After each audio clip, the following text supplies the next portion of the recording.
have this year is please educate yourself and make your vote count.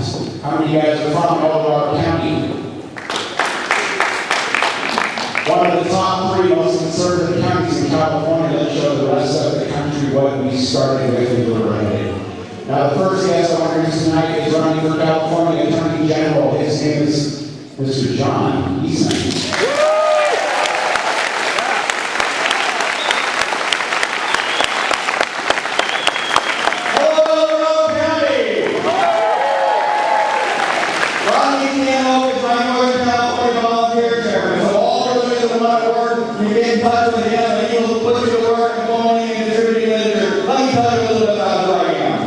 I've been dean at the Chapman Law School. Prior, before that, I was law clerk to Justice Clarence Thomas, the most principal Supreme Court justice in the country.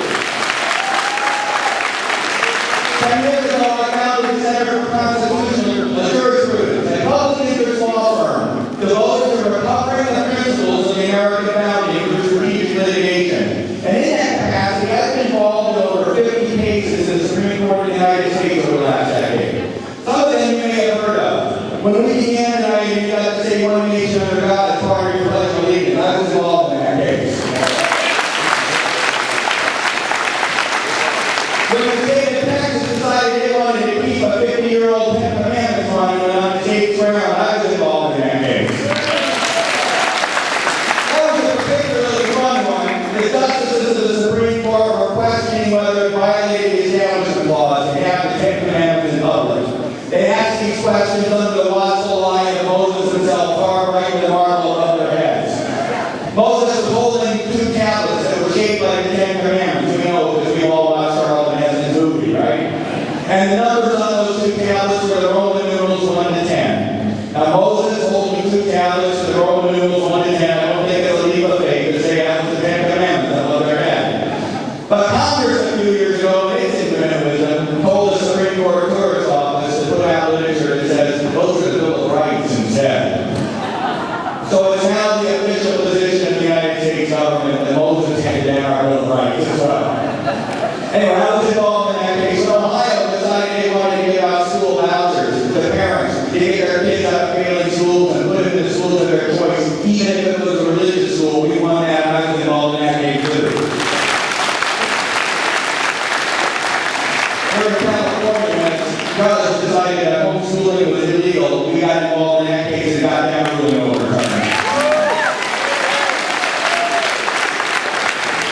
But my real specialty is forcing the limits on governmental power. And here we have a basic disagreement between the party of the Constitution and the party of government in this country. See, we think that government is there to secure our inalienable rights, the life and liberty and the pursuit of happiness. They think government is there to do everything but that. To tell us what kind of health care to have, to tell us what kind of car to drive, to tell us what kind of food to eat or not to eat. Well, the Constitution sides with me, and it sides with you. And it says government is there to secure our rights. In fact, it goes further. Our Declaration of Independence says the only legitimate purpose of government is to secure those inalienable rights. And so other cases I've been involved in, you remember John Roberts, when he was testifying in the Senate for his Chief Justice nomination hearings. And the environmentalists on the left were going after him for lying in one of his opinions when he referred to the royal toad as that hapless toad who for reasons of his own lives his whole life in Southern California.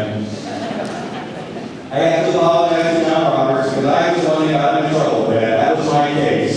The theory was simple. You all have read the Constitution. It says Congress is to regulate commerce among the states.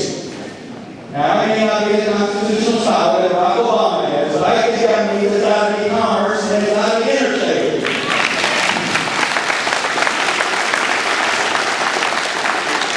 You see, I think that our government is based on the proposition that it's the people that are sovereign, and it only gets to exercise what powers that we have given it. And if the power is not there, it doesn't get to do it. And you all know that. I've seen so many Tea Party patriots running around with constitutions in their hand, confronting elected officials with Article 1, Section 8, and says, where does it say you get to do that?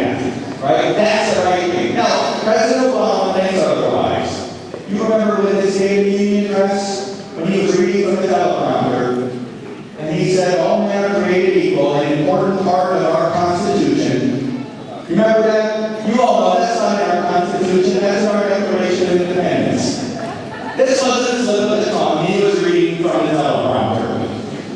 But it occurred to me that this reflects a deeper misunderstanding of the role of government. See, when the self-evident proposition that all human beings are created equal is there in the Declaration, it's the basic proposition from which we derive government.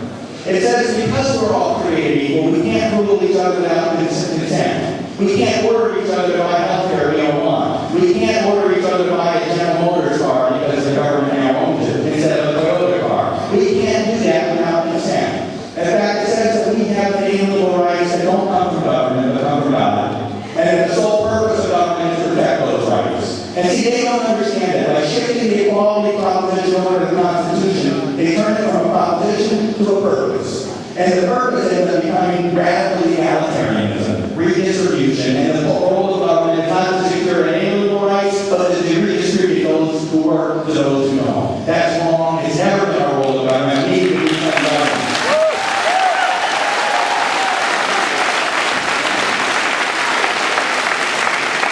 That's a little bit about who I am.